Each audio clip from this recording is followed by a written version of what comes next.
Hello दोस्तों, स्वागत है आप सभी का हमारे यूट्यूब चैनल में।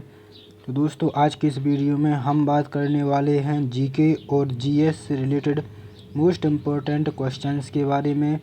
तो दोस्तों, वीडियो बहुत इम्पोर्टेंट होने वाली है, तो प्लीज़ दोस्तों वीडियो को पूरा एंड तक देखिएगा, बिल्कुल भी स्किप मत कीजिएगा। तो चलिए दोस्तों, स्टार्ट करते हैं वीडियो को। तो फ्रेंड्स, यहाँ पर पहला क्वेश्चन दिया गया है, 73वें संविधान संशोधन द्वारा संविधान में कौन सी अनुसूची जोड़ी गई है?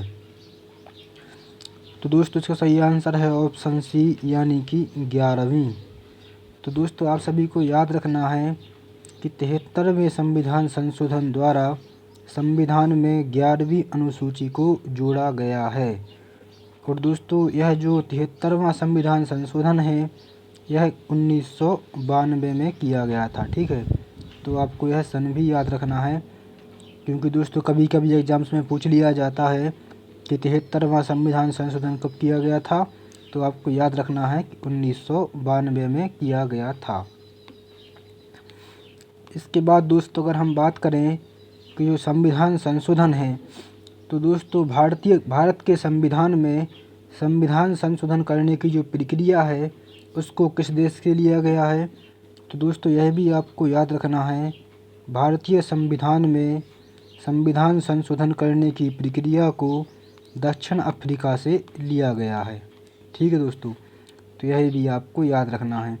इसके अलावा दोस्तों, कई बार एग्जाम्स में पूछ लेते हैं कि हमारे संविधान के कौन से अनुच्छेद के अंतर्गत संविधान संशोधन किया जाता है। ठीक है, तो आपको यह भी याद रखना है कि हमारे भारतीय संविधान के अनुच्छेद 368 के अंतर्गत संविधान संशोधन किया जाता है। ठीक है दोस्तों, तो ये सभी बातें आपको याद रखना है, क्योंकि दोस्तों ये सभी क्वेश्चंस मोस्ट इम्पोर्टेंट क्वेश्चंस हैं। तो दोस्तों, अगर आपको हमारा वीडियो पसंद आए तो दोस्तों प्लीज़ वीडियो को अपने दोस्तों के साथ में शेयर ज़रूर कर दीजिएगा, और दोस्तों वीडियो को लाइक भी कर दीजिएगा। इसके बाद दोस्तों, यहाँ पे दूसरा क्वेश्चन दिया गया है, देश का पहला डायनासोर पार्क कहाँ खोला गया है? तो दोस्तों, जो देश का पहला डायनासोर पार्क है, यह खोला गया है गुजरात में।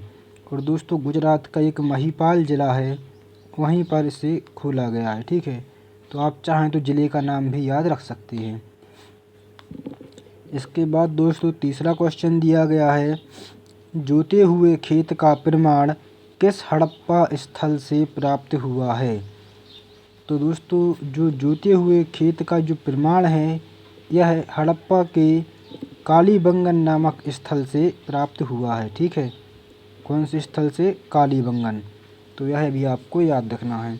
और दोस्तों, अगर हम बात करें कालीबंगन की, तो दोस्तों यह वर्तमान में राजस्थान में स्थित है। ठीक है, यानी कि वर्तमान में यह हमारे भारत के राजस्थान प्रांत के अंदर स्थित है। ठीक है, इसके बाद दोस्तों, चौथा क्वेश्चन जो दिया गया है, किस संविधान संशोधन के तहत मतदाताओं की आयु 21 से घटाकर 18 वर्ष की गई है?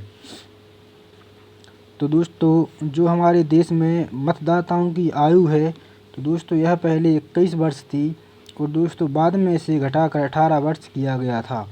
तो दोस्तों, यह कब किया गया था? यह किया गया था 61वें संविधान संशोधन के द्वारा 1989 में। ठीक है, तो दोस्तों आपको यह सन भी याद रखना है, क्योंकि दोस्तों यह भी इम्पोर्टेंट क्वेश्चन बन सकता है। तो आपको दोनों ही चीज़ें याद रखनी है, 61वें संविधान संशोधन द्वारा एवं 1989 ईस्वी में। ठीक है, इसके बाद दोस्तों, पांचवा क्वेश्चन जो दिया गया है, सुरक्षा परिषद के सदस्य देशों की संख्या कितनी है? तो दोस्तों, सुरक्षा परिषद के जो सदस्य देशों की संख्या है, तो दोस्तों इसका सही आंसर है ऑप्शन ए, यानी कि 5। तो दोस्तों देखिए, जो सुरक्षा परिषद है, इसमें 5 होते हैं स्थायी सदस्य और 10 होते हैं अस्थायी सदस्य।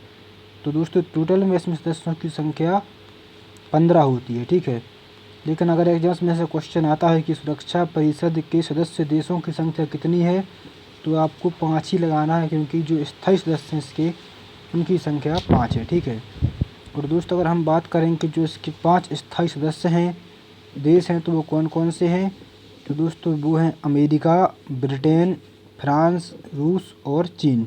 ठीक है, तो इन 5 देशों के नाम भी आपको याद रखना है।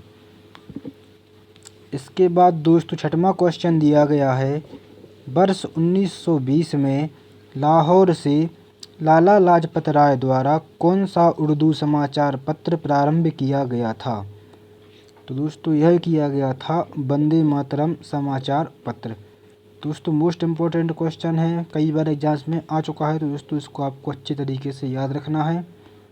कौन सा अखबार है, वंदे मातरम। ठीक है, इसके बाद दोस्तों 7वां क्वेश्चन है, किस संविधान संशोधन अधिनियम द्वारा लोकसभा के कार्यकाल को 6 वर्ष से घटाकर 5 वर्ष कर दिया गया है। तो दोस्तों जो मतलब पूर्व में हमारे जो लोकसभा का कार्यकाल था वह 6 वर्ष का था, जिसे बाद में घटाकर 5 वर्ष कर दिया गया है। तो दोस्तों यह किया गया है 44वें संविधान संशोधन द्वारा। ठीक है, तो यह आपको याद रखना है। और दोस्तों यह 44वां संविधान संशोधन जो है यह 1978 में किया गया था। तो आप चाहें अगर तो सन भी याद रख सकते हैं। इसके बाद दोस्तों 8वां क्वेश्चन है, झामर कोतरा खदान किस खनिज के लिए प्रसिद्ध है। तो दोस्तों जो झामर कोतरा खदान है तो दोस्तों यह रॉक फास्फेट खनिज के लिए प्रसिद्ध है। ठीक है, तो यह आपको याद रखना है। और दोस्तों यह खदान जो है यह राजस्थान में है। ठीक है, तो आपको राज्य भी याद रखना है। और दोस्तों राजस्थान के उदयपुर ज़िले में। ठीक है, तो आप चाहें तो ज़िले को भी याद रख सकते हैं। तो जो झामर कोतरा खदान है यह राजस्थान के उदयपुर ज़िले में है। और दोस्तों यहाँ पर जो याद रखने वाली बात है कि इस खदान में मतलब जो यहाँ पर भारत का सबसे बड़ा रॉक फास्फेट का भंडार है। ठीक है, यानी कि रॉक फास्फेट में इसका पूरे भारत में प्रथम स्थान है। तो दोस्तों जहाँ भी प्रथम शब्द आ जाता है जिस क्वेश्चन में, तो वो क्वेश्चन अपने आप में ही मोस्ट इम्पोर्टेंट बन जाता है। तो दोस्तों ये क्वेश्चन भी मोस्ट इम्पोर्टेंट है, तो आप कुछ तरीके से इसको याद रखना है।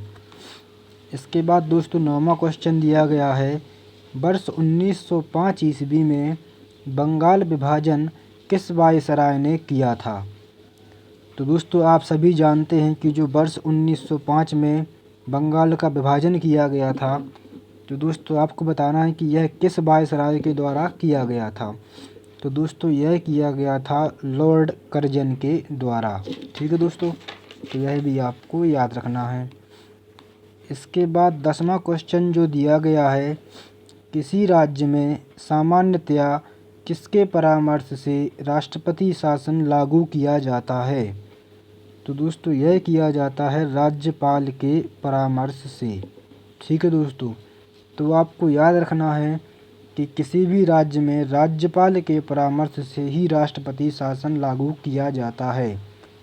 और दोस्तों अगर हम बात करें राष्ट्रपति शासन की, तो जो दोस्तों राष्ट्रपति शासन होता है यह अनुच्छेद 356 के अंतर्गत लगाया जाता है। ठीक है, यानी कि आर्टिकल 356 के अंतर्गत यह राष्ट्रपति शासन लगाया जाता है।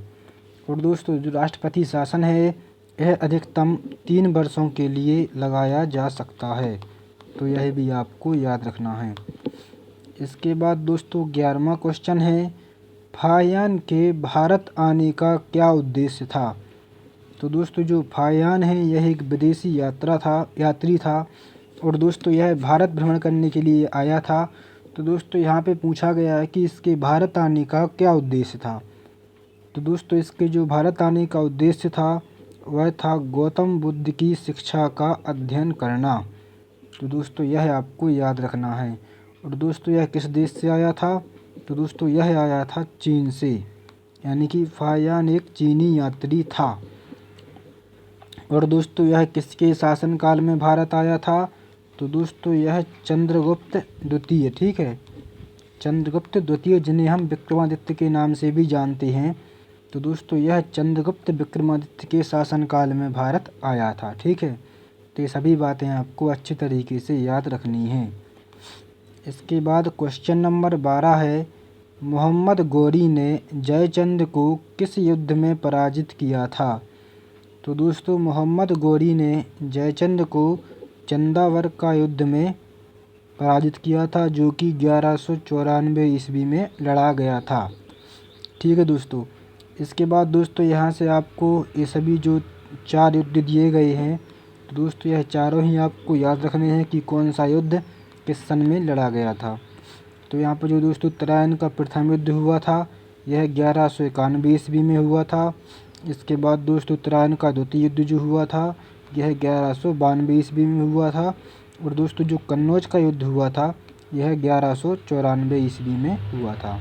तो वह चारों ही युद्ध आपको याद रखना है।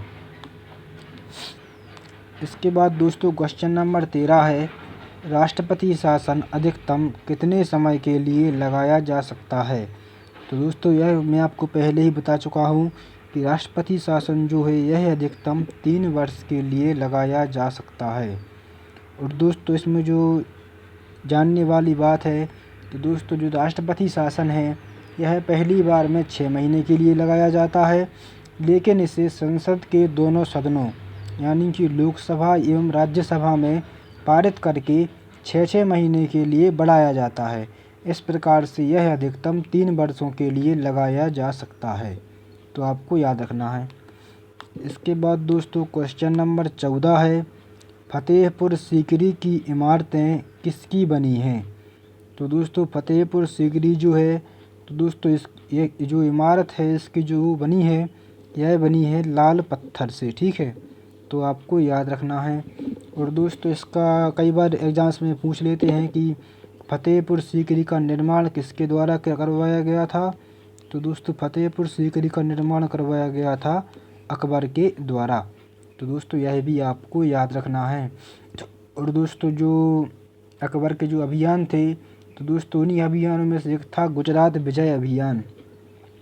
तो दोस्तों गुजरात विजय अभियान के बाद अकबर ने फतेहपुर सीकरी का निर्माण करवाया था। ठीक है, तो आपको यह भी याद रखना है। इसके बाद दोस्तों क्वेश्चन नंबर 15 है, विश्व की प्रथम महिला प्रधानमंत्री कौन थी? तो दोस्तों विश्व की जो प्रथम महिला प्रधानमंत्री थी वह थी श्री माओ भंडार नायके। और दोस्तों यह 1960 ईस्वी में श्रीलंका की प्रधानमंत्री बनी थी। ठीक है, तो आपको यह भी याद रखना है, यह श्रीलंका से थी। और दोस्तों यह विश्व की प्रथम महिला प्रधानमंत्री थी और 1960 ईस्वी में बनी थी। तो दोस्तों ये थे हमारे आज के 15 मोस्ट इम्पोर्टेंट जीके जीएस के क्वेश्चंस। दोस्तों उम्मीद है आपको वीडियो पसंद आया होगा। दोस्तों वीडियो पसंद आता है दोस्तों प्लीज़ वीडियो को अपने फ्रेंड्स के साथ में, फैमिली के साथ में एवं सभी एजुकेशनल ग्रुप्स में शेयर ज़रूर कीजिएगा।